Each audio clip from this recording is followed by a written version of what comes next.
All right. Hi, everybody. This is The Cloud by me. Hope everybody had a good first week. If you didn't, I'm sorry, but yeah. So who am I? My name is Colin O'Rourke. I'm a fourth year cybersecurity major here at RIT. I've interned at Xylem and John Deere. I do CCDC, play hockey, also like watching hockey, so that's kind of cool.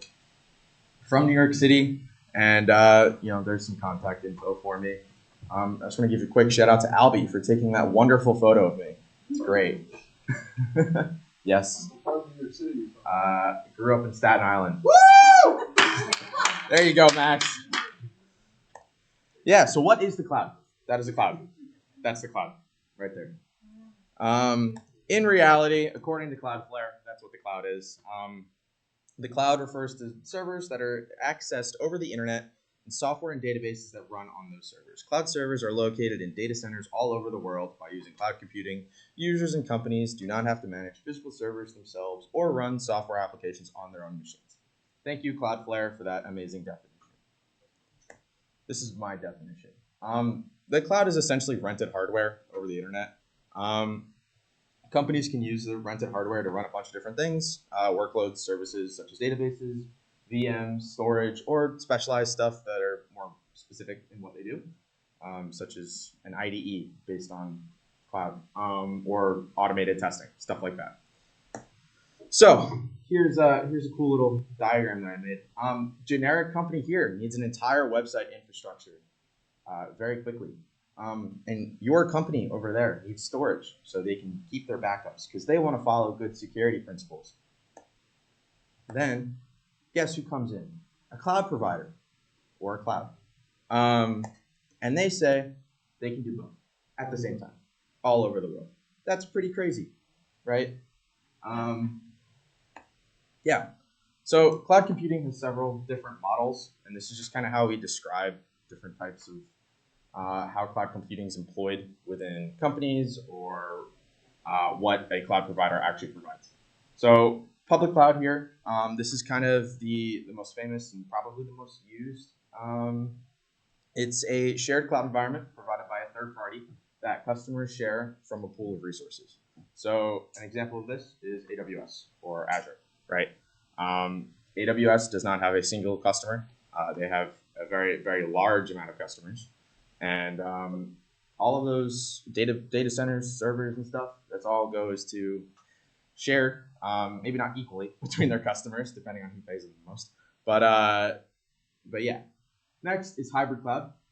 This is a mix of both on-premises deployments and cloud deployments. So essentially, on-premises is the customer owns their own servers, right? So typical, traditional deployment. But they mix that with cloud. This could be for a variety of reasons. Maybe they want the benefits of, how quickly it is to scale stuff up in the cloud for their website, and they want to keep some more private data on their own stuff. There's a whole bunch of reasons to do this. Next, we have multi-cloud. This is just a combination of multiple public cloud or hybrid cloud deployments within an infrastructure. This is very common, especially in larger businesses where where one cloud provider may not be the best at something, and you can pay for another cloud provider that's better at it, right? I can say John Deere does this. They have multiple cloud deployments, Azure, GCP, AWS. It's all pretty cool. And then next is private cloud. So this is just a cloud environment that is dedicated to a single customer. So pretty much all cloud providers also provide this. They have a couple different names for it. Just depends on who it is. But another way to do this is if the customer themselves spins up their own version of the cloud, right? So it's not super difficult for a large company. You just have to pay for the servers and make sure that they're upkeep and maintained. Yeah. So some more models of cloud computing. Infrastructure as a service. This is access to computing resources such as servers, networking. The actual use of these resources is independent of the provider. This is very similar to what AWS, Azure, and GCP provide. They don't only provide this, but it is probably their main selling point. Yeah, so with infrastructure as a service, the client buys, X amount of virtual machines or X amount of databases. The cloud provider is only responsible for making sure that those machines stay up and are up to date. That's kind of it. The client does everything else on them. So infrastructure as a service kind of gives you the greatest degree of control as a client. Next, we have platform as a service. This is access to a development environment and the resources that it entails. What is built on this development environment is independent of the provider. So some more examples, you Heroku, AWS, Elastic Beanstalk, and OpenShift. These are all, so AWS Elastic Beanstalk is basically a very quick, essentially pre-built website infrastructure that you can deploy from AWS. Yeah, scales well. You can do a whole bunch of stuff on it. However, what your website looks like is up to you, right? You're the one who's providing the actual code for your website. Your AWS doesn't actually do that for you. So it's a little bit less control than infrastructure as a service as a client. You kind of give some of that up to the cloud provider for ease of use and access. Finally, software as a service. This is a fully fledged software provided to the customer. So think Google Workspace, Dropbox, Salesforce, stuff like that. So this is, the client pretty much has no control other than who they add and kind of what they do on the software. In the Google Workspace, right? So Gmail, Docs, Slides, all that is software as a service. So like RIT does not have the ability to make changes to Gmail that they want, right? They can ask Google to do it, but it's kind of on Google to do all that. So those are some of the more models that cloud provides. And then who are the providers? So this is based on Q2 2023 data on market leaders. So it goes AWS, Azure, Google Cloud, then Alibaba Cloud, IBM Cloud, Salesforce, Oracle Cloud, and Tencent Cloud. Who here knows all of these companies? Knows of them? Do you know most of them? Yeah? Okay. I'm going to take a gander and guess you guys don't know Tencent and Alibaba. These are primarily Chinese cloud providers. They primarily are in China, and they do a lot of the stuff that deals with regulations over there on, software and all that stuff. Yeah, Azure, AWS, and Google are probably the biggest. I think AWS and Azure combined for about 50% market share, or maybe a little more. So they're the pretty big leaders in this kind of space here. So how does the cloud actually work? AWS and Azure and all the cloud providers actually, they typically split their infrastructure into regions. Regions are areas typically within a continent that host several different zones. And then those zones are in essence very large data centers within a region that provide a level of redundancy for that region. Little note here, some zones or regions may contain edge locations, which are just pretty much smaller data centers that exist to lower latency for users and customers.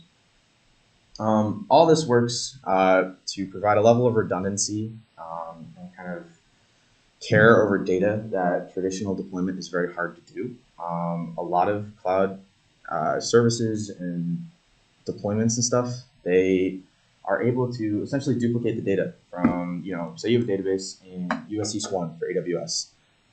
If a freak storm takes out one of the data centers in US East 1, all your data that's in that region is fine because there's 2 or 3 other data centers that have the exact same data, right? So that level of redundancy is pretty crazy to me anyway.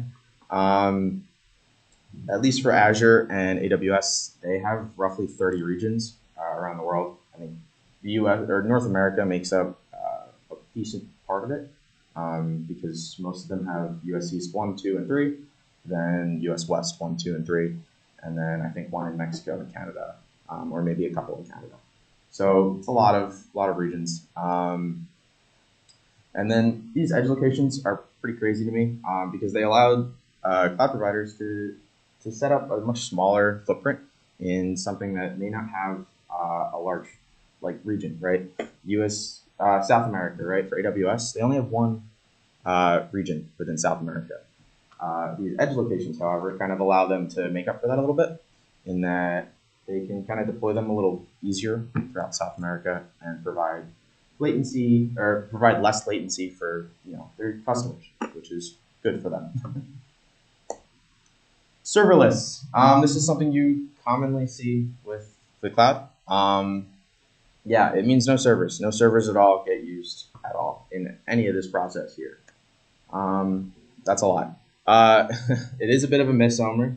All it really means is that when it's used for code execution, the only thing that the developer really needs to worry about is just the code.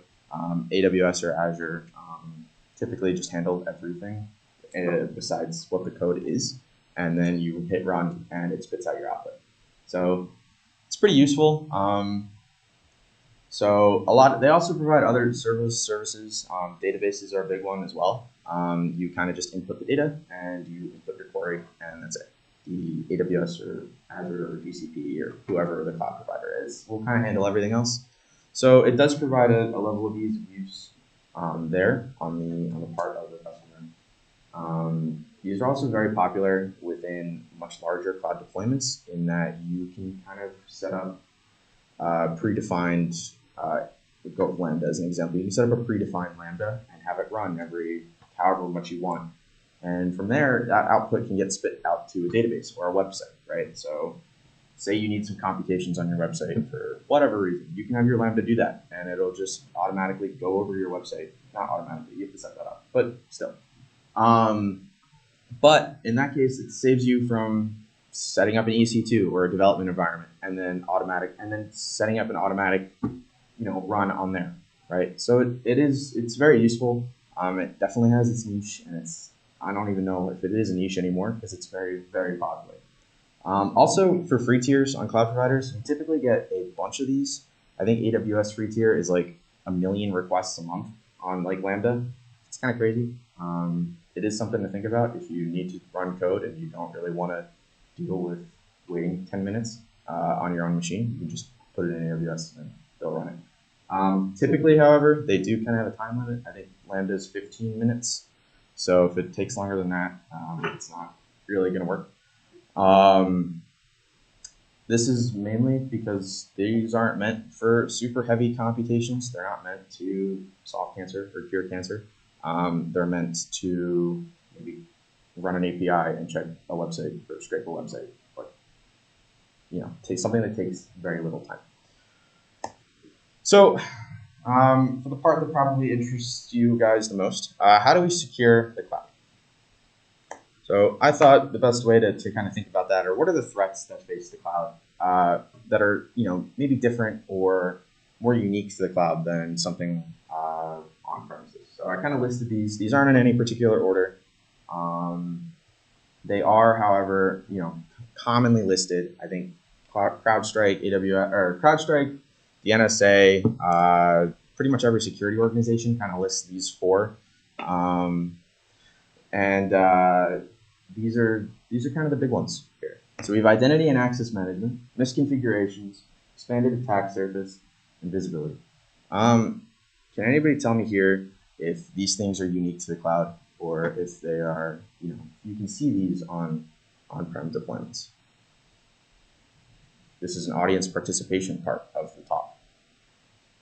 Yes, Max. Okay, cool. That'll come up later. Identity and access management. So all cloud providers, they do provide a way to manage users and permissions. They didn't. It'd be very hard to get stuff done securely.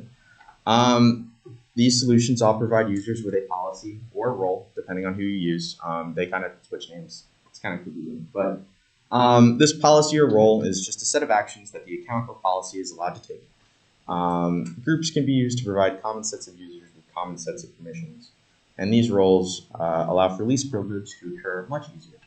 So what this word salad here means is you can basically, on any service that the cloud provides, you can specify individual actions that a user or a account is allowed to take. You can go all the way down to a user is allowed to read the tags of the resource but not know what the resource is, right? So they do get really in-depth. So we'll kind of go in a little bit more detail here. So I already said this, but yeah, roles are a set of actions that are allowed to be performed. I forgot to add policies in front of roles there, I'm sorry. These can be scoped to different actions on specific resources, a variety of different ways depending on the cloud provider. Groups can also be given roles to provide common access to multiple users or accounts. So here is something, or how a policy or role would typically look like in JSON format. So you have a statement, you have the effect, so what is being allowed. So is the count, or is the actions and stuff that's going to be listed here going to be allowed or denied? So you can specify actions that are specifically allowed, and you can specify actions that are specifically denied. As far as I know, most cloud providers, if you don't have it here, automatically deny it. So just a thought. Action is what you're allowed to do, right? Or what you're not allowed to do in this case. So again, going back to my example, the account that's going to be listed here is only allowed to know the tags of an EC2, but they're not allowed to know what EC2 is called or any more information on the EC2, stuff like that. The resource, so this is what is being affected. So you can list services you want affected, so what that service can do, or you can list accounts too, or groups. There's kind of a whole bunch of stuff you can stick in that resource section there. Sorry. And then condition, this is another, this just allows it to get a little more specific. I'm not really going to go deep into that right now, or in this talk, but it is something that exists to provide a little more specificity in your roles or policies. And then key is just a value that kind of separates it from other roles or policies. Another thing I kind of want to touch on, so groups are something that exists here. Most of the time, they are pretty similar, honestly, to Active Directory groups in that they allow you to give users a common set of permissions and you just stick a user in, and it kind of makes things easier.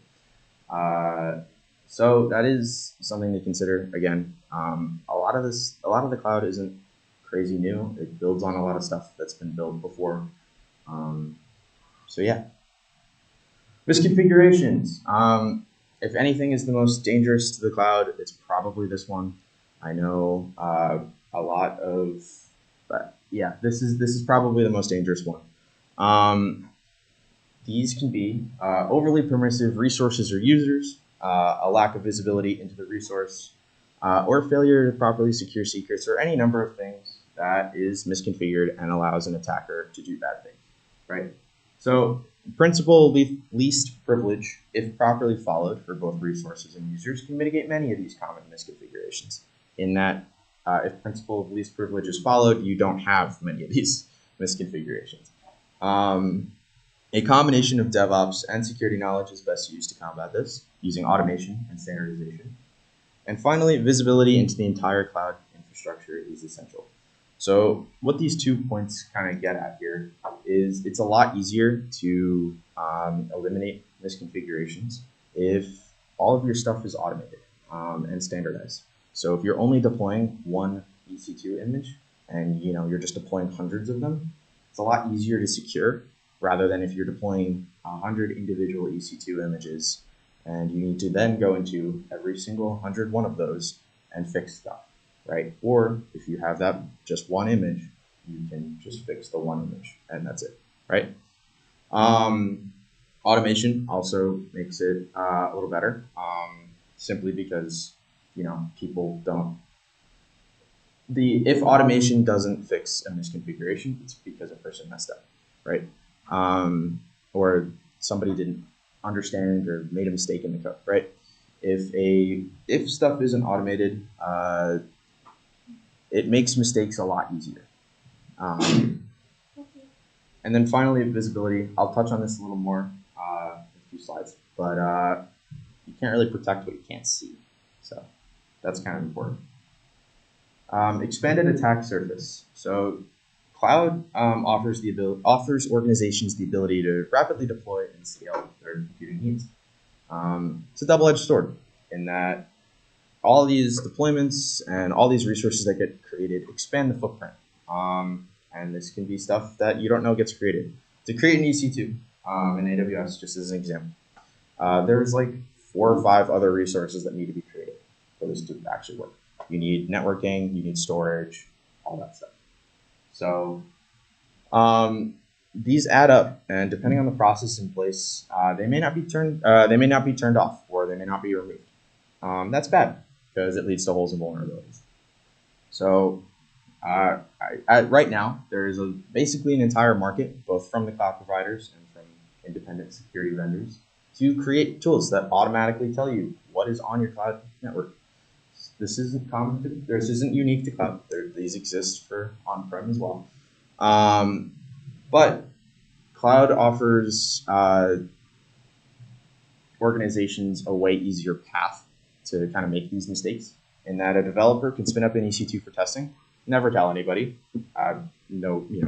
just a mistake, whatever, it happens, and then never turn it off because he forgot, right? It happens, it's fair, it's whatever, right? But that EC2, if left on and open to the internet for 6 months, might have a big CVE that allows an attacker to get initial access, right? That's bad. You don't want that.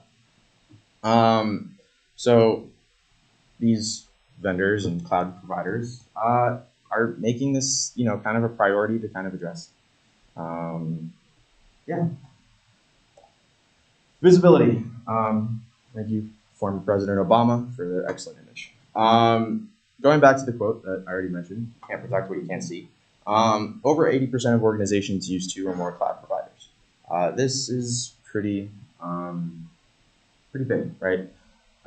Monitoring and must be able to handle multiple cloud providers and be centralized. I know all of you have taken CSEC 140, or maybe you're taking it right now. Logging gets talked about. It doesn't? No? Okay, well, my mistake. If you guys get to 461, or if you're a CSEC major, if you're not, sorry, logging is brought up, and you kind of learn what the importance of centralized monitoring is. You figure out that if you're relying on individual boxes to log stuff, that's great, right? Logs are important.